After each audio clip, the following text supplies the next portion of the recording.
अस्सलाम वालेकुम रहमतुल्लाहि वबरकातुहू। आप देख रहे हैं टॉप 10 विद GNM और मैं हूं गुलाम नबी मदनी। दुनिया भर से आज की 10 बड़ी और इंतहाई अहम खबरें जिन पर आज हम बात कर रहे हैं। नाज़रीन किराम, आज 26 नवंबर 2020 है और आज दिन है जुमेरात का। ये टॉप 10 विद GNM का शाम का बुलेटिन है। खबरों का सिलसिला शुरू करने से पहले आपसे गुजारिश है कि अगर आपने अभी तक हमारे दूसरे यूट्यूब चैनल गुलाम नबी मदनी को सब्सक्राइब नहीं किया तो उसे सब्सक्राइब कर लें, क्योंकि दुनिया भर की बहुत सी ऐसी मालूमात और वीडियोस हैं जो आप हमारे दूसरे यूट्यूब चैनल गुलाम नबी मदनी पर जाकर देख सकते हैं। भारत काम खबरों का सिलसिला शुरू कर लेते हैं। जो आज की पहली बड़ी खबर है ये मकबूजा कश्मीर से है। मकबूजा कश्मीर के अंदर भारतीय फौज पर मुजाहिदीन ने श्रीनगर में एक बड़ा हमला किया है, जिसके नतीजे में अब तक की इतलात के मुताबिक 5 भारतीय फौजी हलाक हो चुके हैं। 15 से जायद भारतीय फौजी जख्मी हुए हैं। नाज़रीन, आज भारत के अंदर जो 2008 के अंदर मुंबई हमले हुए थे उनकी याद में बरसी मनाई जा रही थी। इस मौके पर कश्मीर के अंदर मुजाहिदीन ने हमला करके भारत को पैगाम दिया है कि जब तक मजालिम बंद नहीं होंगे, जब तक कश्मीरियों का हक नहीं दिया जाएगा, उनके हुकूक पर डाका डाला जाता रहेगा, तब तक ये हमले भी जारी रहेंगे। और आने वाले दिनों में कश्मीर के अंदर मुजाहिदीन ने, फ्रीडम फाइटर्स ने मजीद हमले करने की धमकियां भी दी हैं। इसके अलावा नाज़रीन सामने आ रही हैं कि भारतीय फौज के अंदर कश्मीर में खुदकुशियों का रुझान बढ़ता जा रहा है और आज एक और भारतीय फौजी ने अपनी सरकारी राइफल से खुद को गोली मारकर खुदकुशी कर ली है। रवां माह अब तक के 7 भारतीय फौजी खुदकुशियां कर चुके हैं और गुज़श्ता 9 माह के दौरान भारत की फौज में जो खुदकुशियों की तादाद है वो 80 बनती है, जिससे वाज़ेह होता है कि मकबूजा कश्मीर के अंदर भारत की बुज़दिल फौज शिकस्त खा चुकी है और वो ड्यूटियां सरअंजाम नहीं देती हैं। उनमें लड़ाई झगड़े हैं, जहनी तनाव है और इसी तरह से बहुत से मसाइल की वजह से वो अपनी ज़िंदगियों का खुद ही खात्मा कर रहे हैं। जबकि नाज़रीन महबूबा मुफ्ती की जमात से 3 मजीद अराकीन को बीजेपी ने धमका कर अलहदा कर लिया है। यही वजह नाज़रीन बीजेपी के जो मजालिम हैं या दहशत गर्दी, गुंडा गर्दी है, इस पर महबूबा मुफ्ती ने कहा था कि गुजरात प्लान को कश्मीर के अंदर लाया जा रहा है, लेकिन कश्मीरी अवाम मोदी के इन मजालिम को मुस्तरद करते हैं और डिस्ट्रिक्ट डेवलपमेंट कौंसिल में जो कश्मीरी सियासी जमातें हैं उनको इंतखाबात में वोट दिए जाएंगे। आगे बढ़े नाज़रीन, जो आज की दूसरी बड़ी खबर है यह नाज़रीन इसराइल की जानिब से एक घिनौनी साजिश सामने आ रही है कि मक्का मुकरमा और मदीना मुनव्वरा और सऊदी अरब से निकाले जाने वाले यहूदियों के इवज़ हर्जाने का मुतालबा किया जा रहा है। तकरीबन इस्लामी मुल्क जिनकी तादाद 11 बनती है, जहाँ से यहूदियों को बेदखल किया गया था, यहूदियों ने हिजरत की थी और 1948 में इसराइल के अंदर आकर मुकीम हुए थे। इन 11 मुसलमान मुल्कों से इसराइल की यहूदी हुकूमत की जानिब से 350 अरब डॉलर हर्जाने का मुतालबा किया जा रहा है। नाज़रीन, 2010 से इस मंसूबे पर काम जारी है और बाकायदा नेतन्याहू की हुकूमत की जानिब से एक सरबराह भी मुकर्रर है, कमेटी और कमीशन भी बनाया जा चुका है, जिसकी जिम्मेदारी है कि इन 11 मुसलमान मुल्कों से 350 अरब डॉलर से ज़ायद का हर्जाना तलब किया जाए और इस हवाले से जो इंटरनेशनल अदालत है वहाँ पर केसेस दर्ज करवाए जाएंगे और जो यहूदियों पर जुल्म हुआ उस पर इन ममालिक से मुआफ़ी भी मंगवाई जाएगी। यहाँ तक कि नाज़रीन इसराइल के अंदर एक ऐसा कानून भी मौजूद है जिसमें वाज़ेह तौर पर लिखा गया है कि जब तक इन रियासतों में जहाँ पर यहूदियों को निकाला गया था या जुल्म हुआ था, इन रियासतों की जानिब से मुआफ़ी नहीं मांगी जाएगी, तब तक इनके साथ ताल्लुकात भी कायम नहीं हो सकते। नाज़रीन, इन 11 मुसलमान मुल्कों में सऊदी अरब, इराक, मिस्र, यमन और अलजायर, ट्यूनिस, लीबिया और इसी तरह से ईरान और बहरीन, कुवैत वगैरह शामिल हैं। मुत्तहिदा अरब इमारात का नाम भी शामिल है कि यहाँ से भी यहूदियों को निकाला गया था। लिहाजा जो अरबों के साथ अब इसराइल के ताल्लुकात हैं, नाज़रीन या ताल्लुकात कायम हो रहे हैं, इसका जो दूसरा पस मंज़र है वो ये भी है कि अब इन अरब रियासतों से इसराइल के यहूदी जो हर्जाने का मुतालबा है वो भी करेंगे। नाज़रीन, इसराइल के यहूदियों की जानिब से रसूल अकरम सल्लल्लाहु अलैहि वसल्लम के ज़माने में जो यहूदियों की बदअहदी की वजह से उनको मदीना मुनव्वरा से निकाला गया था, उस पर भी सऊदी अरब से तकरीबन 100 अरब डॉलर हर्जाने का मुआवजा जो हर्जाने का मुतालबा है वो किया जा रहा है कि रसूल अकरम सल्लल्लाहु अलैहि वसल्लम के ज़माने में यहूदियों के साथ जुल्म हुआ था, लिहाजा सऊदी अरब को चाहिए कि उस जुल्म की वजह से माफ़ी भी मांगे और साथ साथ यहूदियों को इसराइल की हुकूमत को $100 अरब हर्जाना भी अदा करें। इससे न सिर्फ काम यहूदियों की साजिशें समझी जा सकती हैं कि वो माजी के अंदर यहूदियों की जो बदअहदियाँ थीं, आप जानते हैं मदीना मुनव्वरा के अंदर 3 यहूदियों के बड़े कबाइल थे, बनु कैनुका और बनु नज़ीर और बनु कुरैज़ा, जिनको रसूल अकरम सल्लल्लाहु अलैहि वसल्लम ने बदअहदी की वजह से मदीना से निकाला, फिर बाद में उन्हें खैबर से भी निकाल दिया गया। अब नाज़रीन काम माजी के या आप कह सकते हैं इस्लामी तारीख़ में यहूदियों की जो साजिशें थीं उन पर अब सऊदी अरब से माफ़ी मांगने के हवाले से इसराइल के यहूदी प्लानिंग कर रहे हैं और इस पर हर्जाने का मुतालबा भी किया जा रहा है। ऐसे में नाज़रीन काम उम्मत मुस्लिमा के लिए यकीनन ये सोचने का मकाम है कि आखिर यहूदी कहाँ से इतने ताकतवर हो गए कि वो मुसलमानों के ख़िलाफ़ रसूल अकरम सल्लल्लाहु अलैहि वसल्लम के ख़िलाफ़ साजिशें करें और साजिशी मंसूबे करें और वो मक्का और मदीना तक आने की कोशिश करें। इसलिए किसी भी सूरत इसराइल को ना पाकिस्तान को तस्लीम करना चाहिए और ना ही दुनिया भर के मुसलमानों को इसराइल के हवाले से नरम रवैया इख्तियार करना चाहिए और अरबों को भी शर्म से डूब मरना चाहिए कि वो अरबों डॉलर बतौर हर्जाना देकर क्यों इसराइल से ताल्लुकात कायम कर रहे हैं, जो इसराइल उनकी बर्बादी और तबाही का सबब भी बन सकता है। आगे बढ़े नाज़रीन, जो आज की तीसरी बड़ी खबर है ये बांग्लादेश और भारत के ताल्लुकात के हवाले से है।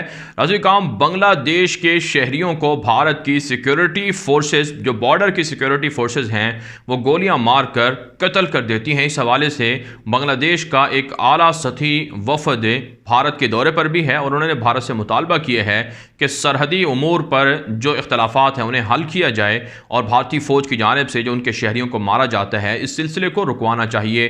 साथ साथ नाज़रीन काम बांग्लादेश और भारत के दरमियान सेक्रेटरी ख़ारजा के लेवल की जो मुलाकातें थीं वो अगले हफ्ते होने जा रही थीं, वो भी मनसूख कर दी गई हैं। इसके अलावा बांग्लादेश से एक और ख़बर यह है कि वहाँ सेक्रेटरी ख़ारजा और वज़ीर ख़ारजा नाइजर में OIC के इजलास में जाने से पहले कोरोना उन्होंने टेस्ट करवाया जो मुस्बत आया है और बहुत से लोगों का मानना है कि शायद उन्हें ज़बरदस्ती इस इजलास से रुकवाया गया है और भारत की जानिब से बांग्लादेश को मजबूर किया जा रहा है कि पाकिस्तान की मुखालफत में वो OIC के इजलास में ना जाए। आगे बढ़े नाज़रीन, जो आज की चौथी बड़ी खबर है ये नाज़रीन चाइना और भारत के दरमियान इख्तलाफात के हवाले से है। ताज़ा रिपोर्ट सामने आ रही है कि मालदीव जो इंडियन ओशन के अंदर एक जजीरा है उस पर चाइना और भारत में इख्तलाफात बढ़ रहे हैं। चीन की जानिब से $3 अरब से ज़ायद की सरमायाकारी और कर्जे मालदीव को दिए गए हैं, लेकिन भारत भी बड़े पैमाने पर सरमायाकारी करके चाइना को मालदीव से निकालने की कोशिश कर रहा है। इसके अलावा नाज़रीन काम लद्दाख के अंदर भारत और चीन के दरमियान कशीदगी बरकरार है और चीनी फ़ौजियों को इंतहाई जदीद और जो मौसम के हवाले से इंतहाई ज़बरदस्त और मुनासिब खैमे लगा कर दिए गए हैं। भारतीय फ़ौजी भी मुतालबा कर रहे हैं कि उन्हें भी चीनी फ़ौजियों की तरह के खैमे मुहैया किए जाएँ, वरना वो ड्यूटियाँ सर अंजाम नहीं देंगे। यही वजह नाज़रीन काम हम आपको पहले भी बता चुके हैं कि भारतीय फ़ौज बागी हो चुकी है, वो चाइना का मुकाबला नहीं कर पा रही है और इससे पहले ये भी रिपोर्टें सामने आ चुकी हैं कि चाइना सीक्रेट वेपन्स भी इस्तेमाल कर रहा है जिनका तोड़ भारतीय फ़ौज के पास नहीं है और वो चाइना के मुकाबले में शिकस्त खा रहे हैं। भारतीय आर्मी चीफ भी दौरे पर हैं मशरक़ी लद्दाख के, जो फ़ौजियों के हौसले बुलंद कर रहे हैं, लेकिन फ़ौजी फिर भी तैयार नहीं है चाइना का मुकाबला करने के लिए। आगे बढ़े नाज़रीन, जो आज की पाँचवीं बड़ी खबर है यह अफ़गानिस्तान के उमूर के हवाले से है। नाज़रीन काम ताज़ा रिपोर्ट सामने आ रही हैं कि पाकिस्तान और अफ़गानिस्तान के दरमियान तिजारती हुजम में इजाफा हो रहा है। गुज़श्ता 2-3 सालों से पाकिस्तान और अफ़गानिस्तान के दरमियान तिजारत में कमी वाक़ हुई थी, लेकिन अब अफ़गान हुकाम ने भी कहा है कि दोनों मुल्कों के दरमियान तिजारती मामलात बेहतर हो रहे हैं। $1 अरब सालाना तिजारत होती है, लेकिन इससे पहले $3 अरब पाकिस्तान और अफ़गानिस्तान के दरमियान तिजारत होती थी। अब जो नई हुकूमत आई है और पाकिस्तान की फ़ौज और हुकूमती इदारों की जानिब से कहा गया है कि अफ़गान ताजरों के साथ मुनासिब रवैये इख्तियार किए जा रहे हैं और तिजारती हुजम को बढ़ाया जा रहा है। साथ साथ नाज़रीन काम इत्तलात ये भी हैं कि ईरान की जानिब से अफ़गानिस्तान के हवाले से एक बयान सामने आया है कि फ़ौजी मुदाखलत हल नहीं है, लिहाजा गैर मुल्की फ़ौजियों को निकलना चाहिए और अफ़गान अवाम को खुद फैसला करने देना चाहिए कि वो मुस्तक़बिल में क्या फ़ैसला चाहते हैं और किसकी हुकूमत चाहते हैं। इसके अलावा नाज़रीन काम तालिबान और काबुल फ़ौज के दरमियान झड़पों का सिलसिला जारी है। ताज़ा कार्रवाइयों में 15 काबुल फौजी मारे गए हैं और 21 एहलकार सरेंडर हुए हैं। तालिबान का दावा है कि उनकी फतूहात में इजाफा हो रहा है। आगे बढ़े नाज़रीन, जो आज की छठी बड़ी खबर है, ये नाज़रीन इराक और तुर्की के ताल्लुकात के हवाले से और इसी तरह से आज़रबैजान के जो आज़ाद किया हुआ इलाका काराबाख पर फ्रांस के मुतनाज़ा बयान के हवाले से है। नाज़रीन, ताज़ा रिपोर्ट सामने आ रही है कि इराक के शहरियों की तादाद जो बिलखुसूस मुहाजिरीन भी हैं तुर्की के अंदर बढ़ती जा रही है। 7 लाख से ज़ायद इराकी मुहाजिरीन तुर्की के अंदर मुकीम हैं, जिन्हें ना सिर्फ तुर्की की जानिब से मुनासिब सहूलियात मिलती हैं बल्कि उन्हें मुफ्त तालीम भी दी जाती है और मुफ्त सेहत की सहूलियात भी मैसर हैं। तुर्की के इंतज़ामिया के मुताबिक रोज़ाना की बुनियाद पर 3,500 से ज़ायद इराकी मुसाफिर तुर्की आते थे कोरोना से पहले, लेकिन अब ये तादाद कम हो चुकी है और शामी मुहाजिरीन की तादाद तकरीबन 40 लाख के लगभग है जो तुर्की के अंदर मुकीम हैं। उनके बाद दूसरी बड़ी तादाद इराक के लोगों की है और बड़े पैमाने पर इराकी शहरियों ने तुर्की के अंदर सरमायाकारी भी कर रखी है और वहाँ पर ज़मीनें ख़रीद कर वहाँ की जो नेशनैलिटी है वो भी हासिल कर रखी है। और तुर्की ने कहा है कि इराक के साथ ताल्लुकात बेहतर करके इराक की शहरियों की जो वापसी है या उनकी फलाह बहबूद के लिए तुर्की इराक की हुकूमत के साथ मिलकर चलना चाहता है। साथ साथ नाज़रीन, आज़रबैजान ने जो काराबाख का इलाका आज़ाद करवाया है, इस हवाले से फ्रांस की पार्लियामेंट में एक मुतनाज़ा बिल पास हुआ है जिसमें यह मुतालबा किया गया है कि काराबाख को आज़ाद रियासत होना चाहिए और ना तो इस पर आर्मीनिया का कंट्रोल हो ना ही आज़रबैजान का कंट्रोल हो। आज़रबैजान ने इस करारदाद की मजम्मत की है और तुर्की की जानिब से भी मजम्मत की गई है कि एक जो मफतूहा इलाका है जिसको फ़तह किया गया है आज़रबैजान ने कुर्बानी देकर और जो आज़रबैजान ही का हिस्सा था उसे कैसे आज़ाद करवाया जा सकता है। फ्रांस साजिशों से बाज रहे। साथ साथ नाज़रीन, ये भी सामने आ रही हैं कि वियना के अंदर मुसलमानों को तंग किया जा रहा है। मुसलमानों के खिलाफ नफरत अंगेज़ तासुब अमेज़ रवैयों में इजाफा हुआ है जिस पर तुर्की ने शदीद मजम्मत भी की है। आगे बढ़े नाज़रीन, जो आज की 7वीं बड़ी खबर है ये फ़लस्तीन और इसराइल से है। नाज़रीन, ताज़ा इत्तलात सामने आ रही हैं कि इसराइल के साथ अरबों के ताल्लुकात में इजाफा हो रहा है। इसराइल का एक आला सतही तिजारती वफद बहरीन पहुँचा है जहाँ पर बहरीन के वज़ीर जो फैक्ट्रियों के वज़ीर हैं या तिजारत के वज़ीर हैं उनके साथ मुलाकात हुई है। बहरीन और इसराइल ने इत्तेफाक किया है कि जो तिजारती ताल्लुकात हैं उनमें इजाफा किया जाएगा। साथ साथ नाज़रीन, इत्तलात सामने आ रही हैं कि बहरीन का नेतन्याहू अगले हफ्ते दौरा करने वाले थे, लेकिन बहरीन की अथॉरिटी ने हुकूमत ने नेतन्याहू से दरख्वास्त की है कि वो दौरे को फ़िलहाल मुलतवी कर दें, फ़िलहाल उसे थोड़ा सा मौखर कर दें ताकि सिक्योरिटी के मामलात को मज़ीद बेहतर बनाया जा सके। दूसरी जानब नाज़रीन, इत्तलात ये सामने आ रही हैं कि फ़लाई दुबई जो मुत्तहिदा अरब इमारात की एयरलाइन है उसने बाकायदा परवाज़ों का आगाज़ कर दिया है और आज पहली परवाज़ तेल अवीव पहुँची है जो कार्गो तैयारा था। इसके बाद मुसाफिर जहाज़ों का शेड्यूल भी जारी कर दिया गया है। आप जानते हैं नाज़रीन, इसराइल के यहूदी और इसराइल की ख़वातीन लड़कियाँ धड़ाधड़ मुत्तहिदा अरब इमारात और बहरीन का सफ़र कर रही हैं जिससे इसराइल की आबादी में मुत्तहिदा अरब इमारात के अंदर इजाफा होगा।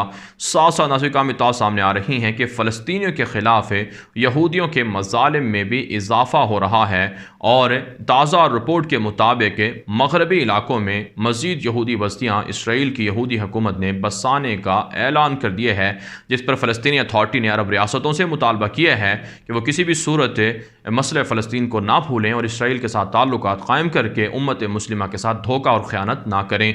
आगे बढ़े नाज़रीन, जो आज की 8वीं बड़ी खबर है ये नाज़रीन, कतर के बादशाह तमीम हमद सानी से ईरान के सदर हसन रूहानी ने फ़ोन पर बातचीत की है और इस बातचीत के दौरान ईरानी सदर हसन रूहानी ने कहा है कि अरब रियासतों को इसराइल को तस्लीम नहीं करना चाहिए, इससे मसला फ़लस्तीन को नुकसान हो रहा है और मशरक़ वस्ता के अंदर अमन व अमान को भी नुकसान पहुँच रहा है और इसराइल की बालादस्ती की वजह से मशरक़ वस्ता के अंदर बदअमनी फैल रही है। लिहाजा कतर को भी चाहिए और दीगर मुल्कों को भी चाहिए कि इसराइल को तस्लीम ना करें। इसके अलावा नाज़रीन, इत्तलात सामने आ रही हैं कि इसराइल की फ़ौज में इसराइली शहरियों की भर्तियों में कमी वाक़ हुई है क्योंकि बहुत से इसराइली शहरी नौजवान लड़के और लड़कियां ये समझते हैं कि इसराइली फ़ौज में जाना ख़ुद को अजियत में मुब्तला करना है।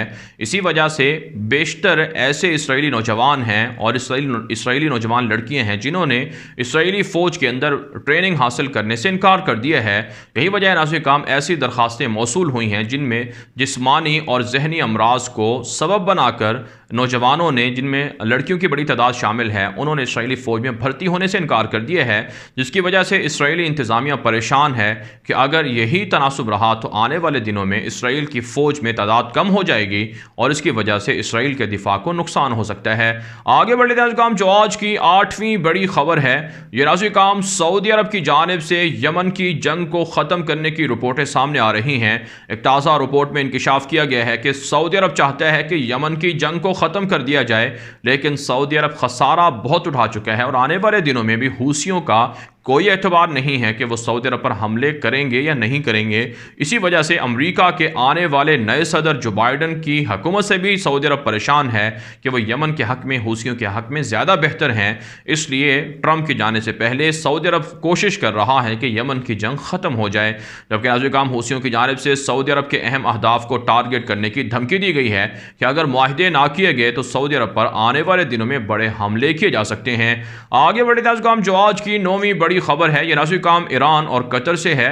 ताज़ा रिपोर्ट सामने आ रही है कि कतर के बादशाह तमीम हमद सानी से ईरानी सदर हसन रूहानी ने फ़ोन पर बातचीत की है और मसले फ़लस्तीन के हवाले से मुश्तरका ताउन जारी रखने पर गौर किया है। ईरानी सदर ने कहा है कि कतर को चाहिए कि दीगर अरब रियासतों को भी समझाया जाए कि वो इसराइल को तस्लीम ना करें। मशरिक़ वस्ता के अंदर बदअमनी बढ़ेगी, इसराइल के कब्ज़े में इजाफा होगा, इसलिए किसी भी सूरत इसराइल के साथ अरबों को या मशरिक़ वस्ता के ममालिक को ताल्लुकात कायम नहीं करने चाहिए। दूसरी जानब नाज़रीन काम खबर सामने आ रही है कि 3 ईरानी शहरियों के बदले एक बरतानिया की जासूस खातून कैदी को ईरान ने रिहा कर दिया है। आगे बढ़े नाज़रीन काम जो आज की 10वीं बड़ी खबर है, ये सूडान से है।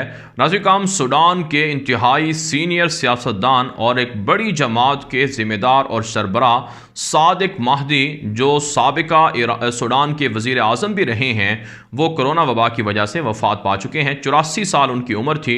1966 और 1986 के अंदर वो सूडान के मुंतखब इलेक्शन और वोट हासिल करके वज़ीर आज़म भी बने थे।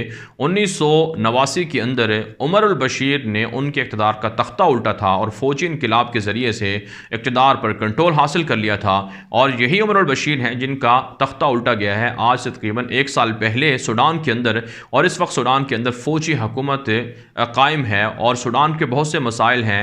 जो सादिक महदी, जो साबिक सूडानी वज़ीर आज़म थे, ये बहुत सीनियर सियासतदान थे और उनकी जानिब से इसराइल को तस्लीम करने की मुखालफत की गई थी कि इससे सूडान के अंदर हालात कशीदा होंगे और अमन व अमान का मसला पैदा होगा। और अब नाज़रीन काम सूडान इसराइल को तस्लीम भी कर चुका है। फ़ौजी हुकूमत जो मसाइल हैं उनको हल करने में नाकाम नज़र आती है। ग़िज़ाई बहरान अलग है और इसराइल को तस्लीम करने की वजह से इस्लाम पसंद नाराज़ हैं और वहाँ मुजाहरे कर रहे हैं।